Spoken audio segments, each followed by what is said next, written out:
today we are going to talk about whether or not law school is for rich kids.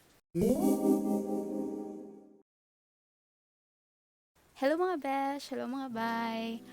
I know it's been a while since I posted anything on this channel, precisely because of the coronavirus pandemic, as well as other personal matters which kind of made vlogging a little almost unbearable for me. Can I just say congratulations to each and every one of us for getting through that difficult first year of the coronavirus. What's up? What's good? What's in store for us? We don't know yet. In all honesty, academically speaking, this has not been a kind or easy year for me and for a lot of my classmates. Let's just say this is my flop era.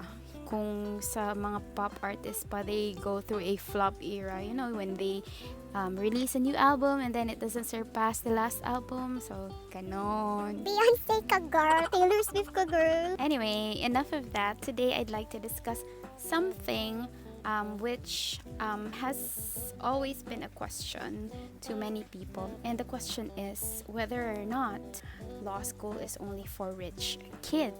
Para lang ba sa mga mayayaman o may kaya ang law school?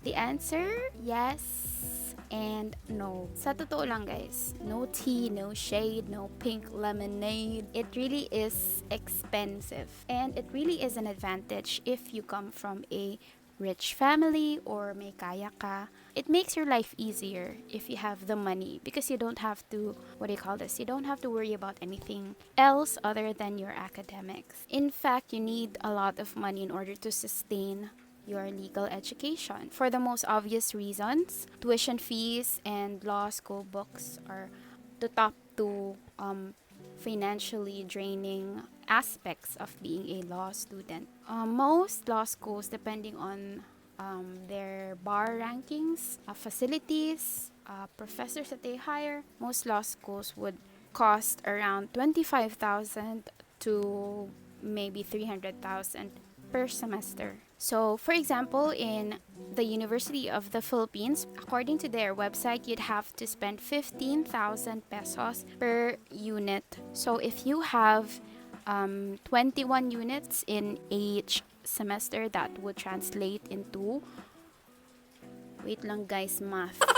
Roughly, you would have to spend 200 to 300,000 pesos per semester. So my advice would be if you are interested in enrolling in any particular law school, especially those law schools which are consistent in their bar rankings, you really have to prepare financially.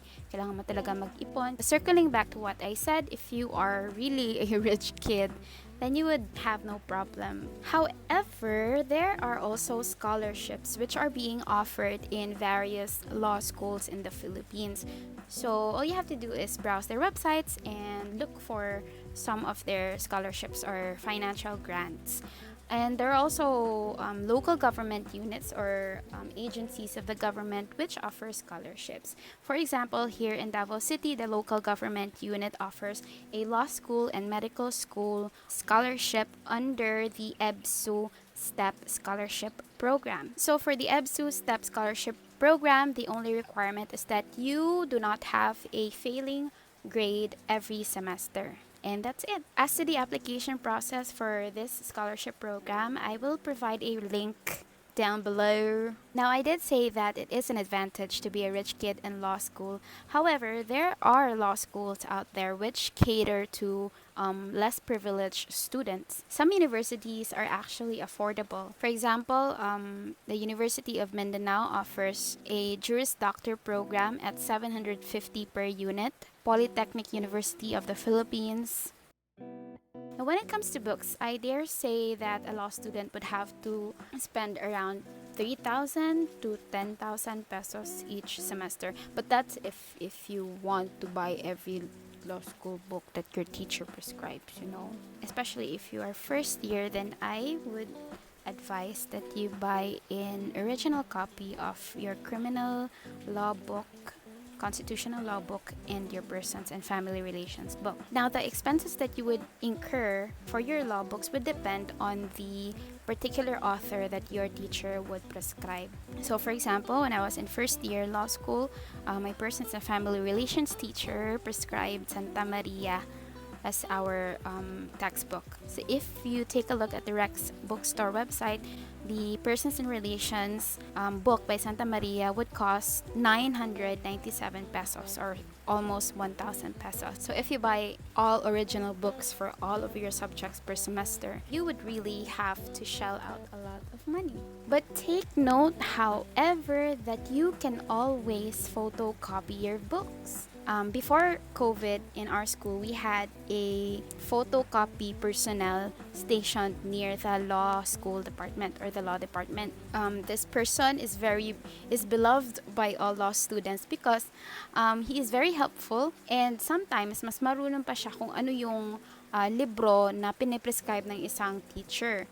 So if you have no idea, you can just ask him, Kuya, ano ba yung book na ginagamit ni professor ganito or ni attorney ganito ganyan. However, also because of the pandemic, naturally we cannot go to our schools, but a lot of law schools nowadays offer an online borrowing system. So all you have to do is reserve a book online and then pick up the book from your school. It's basically just like a drive-through for borrowing books. In addition, if you really don't want to go to the school, there are also websites from which you can download your textbooks in PDF form. However, these websites, sometimes they are not really updated kasi nagdadepende lang sila sa mga tao na nag-upload din ng mga PDF files. Now, let's go to some personal stories. Dear Ate Charo. Char.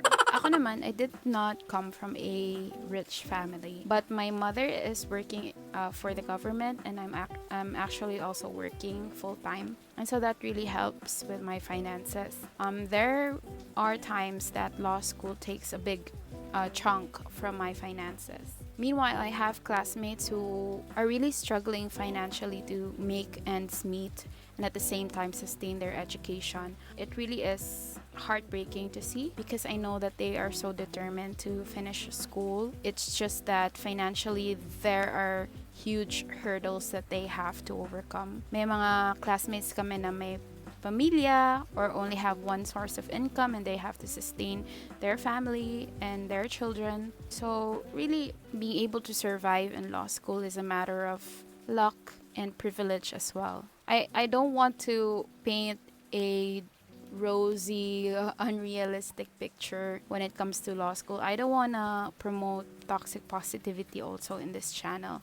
So I can say outrightly that being able to enroll in law school is really a privilege. I want to say to you that law school is really hard, especially on those people who are struggling financially. Because aside from the academic burdens, you also have to worry about what food to put on your table, where you're gonna get this money for this particular activity for school. Sometimes your school charges you fees that you didn't even know about, or stuff like that, you know. And especially during this pandemic, a lot of people have lost their jobs, their sources of income, their businesses, and we are basically left to our own devices. Parang minsan nagsa-self-study na lang nga and self-learning. And I can say that it is really easy to give up.